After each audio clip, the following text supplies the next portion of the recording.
Due to the current climate of race in the United States of America, as we've talked about, there is just an overwhelming demand for racism-based stories, but there's just nowhere near enough supply.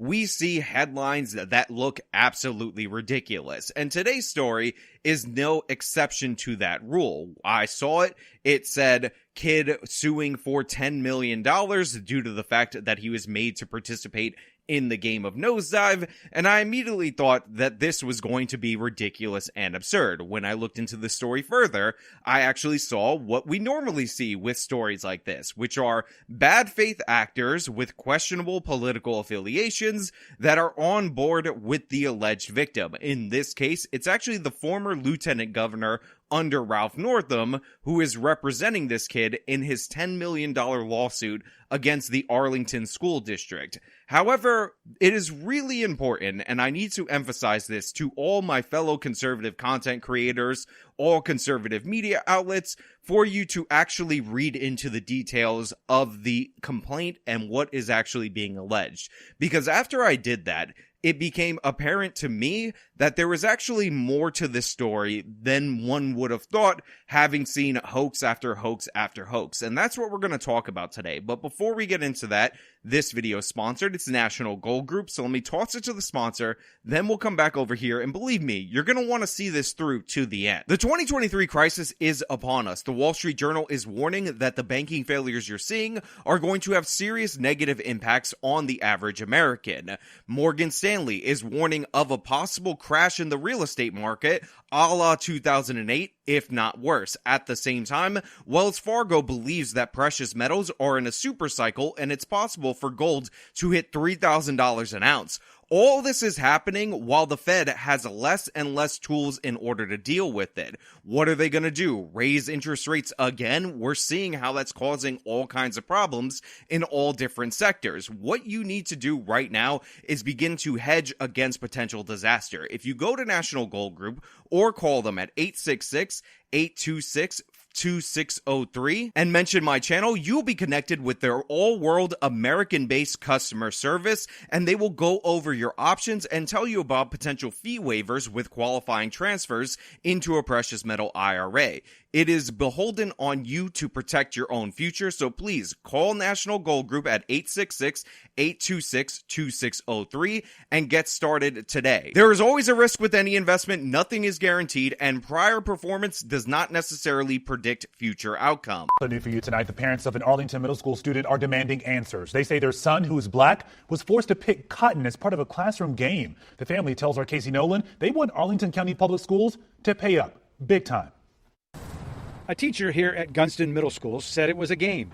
Sidney Rousey Jr.'s family and attorneys say the teacher should have known it was offensive when she told the only black student in the class to put Vaseline on his nose to pick up cotton balls. So the way that this is portrayed by conservative media, and you can understand the mistake, is you have a substitute teacher in a French class in a middle school. Because it's a substitute teacher, they're not really taking things all that seriously, so instead they decide that they're going to play a game with the students. And when I was in school, the game of choice was usually something like 7-Up or whatever, doesn't really matter. However, in this case, the game was something called Nosedive, and I've seen footage of this game. A lot of fraternities play it, a lot of kids in high school will play it at parties. A player must transfer 5 cotton balls, one at a time, from one bowl to another, using only their nose. To do this, the contestant puts Vaseline on the tip of their nose as a transfer agent. Too much makes the release into the bowl difficult. Too little may cause the cotton ball to fall prematurely. And normally, right now, I would say this is completely harmless. If you have a situation where all the students are participating in this game and they ask a black student to participate along with the classmates, that is perfectly fine. I have no issue with it.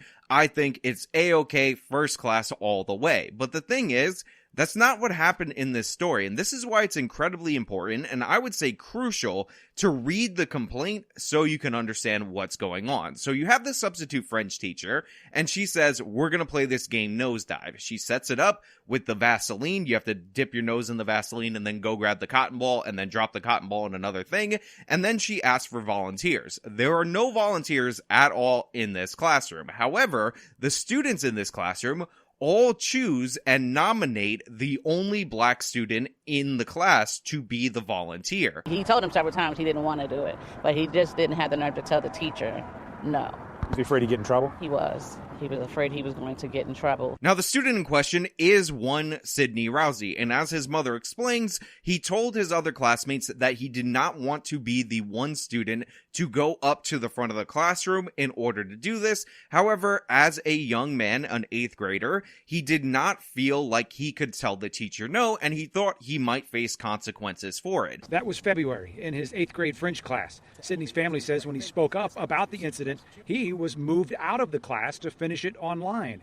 And that, they say, led to the bullying and threats he has endured ever since. So he does it, and he feels uncomfortable about it, and students start picking on him. So then he goes to the administration, he tells them what's going on in his classroom, and rather than address the bullying that's going on in the school, what ends up happening is that they assign him to classes remotely, and then the bullying continues. And this incident actually happened February 8th, and the bullying and harassment has continued up until this very moment. And this is where conservative media is getting this story wrong. Obviously, this idea that anything related to cotton and black people automatically being racist is ridiculous and absurd, but the issue in this case is not that. The issue in this case is actually bullying. This kid was bullied. He reported that bullying, and he ended up getting a in-school suspension for reporting the bullying. And after he was punished for reporting said bullying, guess what?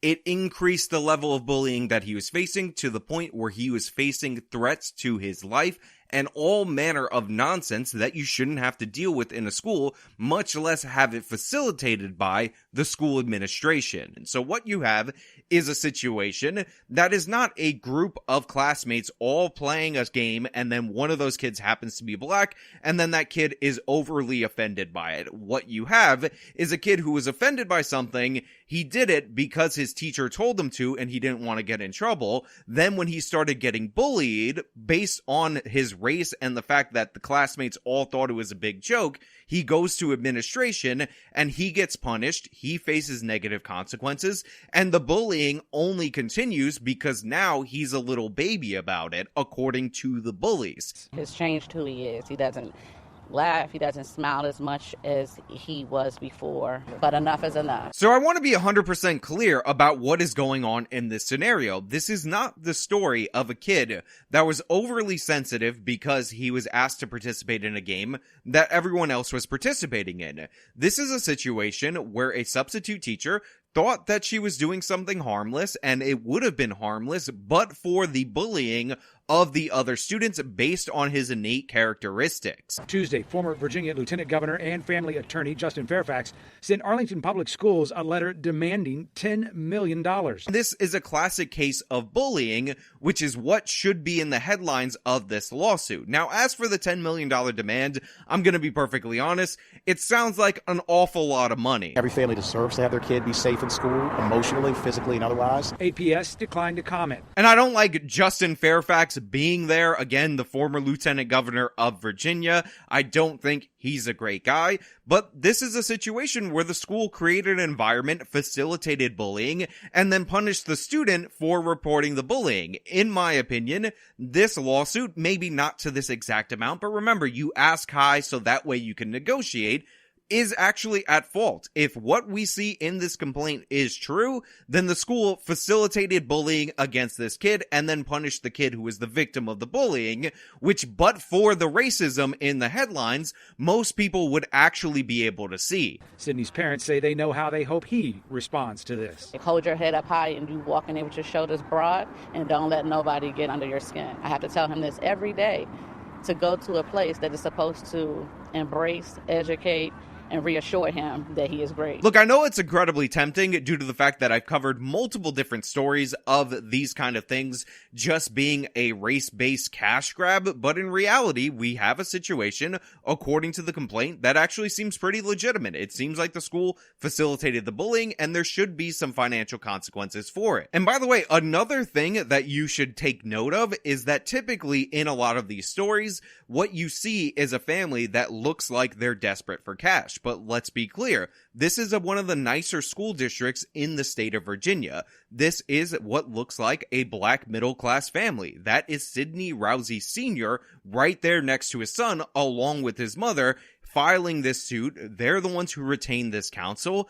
And again, it does not seem like these are the people that are just desperately trying to manufacture something. They didn't file the complaint until months later of bullying, after the school decided to deal consequences to the victim of said bullying rather than the other students. So even though on the surface, superficially, it has all the indicators of one of these kind of race grifts, it appears as of right now, it's actually a legitimate anti-bullying case against the public schools, and the facts appear to support the story of Sidney Rousey Jr. And in that regard, because I don't want kids to be bullied in schools, I don't like the way that public schools end up treating the victims of bullying. They seem to consistently always make the problem worse. I wish them well, even if I don't want them to get a full $10 million for a couple of months of bullying, but some consequences, and to a level where it will deter this kind of negative behavior, are definitely warranted in my opinion. However, of course, we will follow this case through to the end in order to determine what comes out going forward.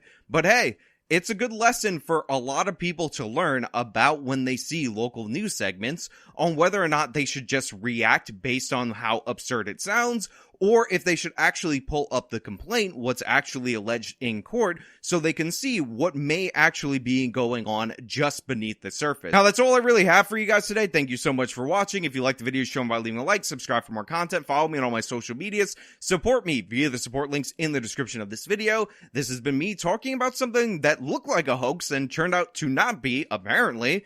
Till next time.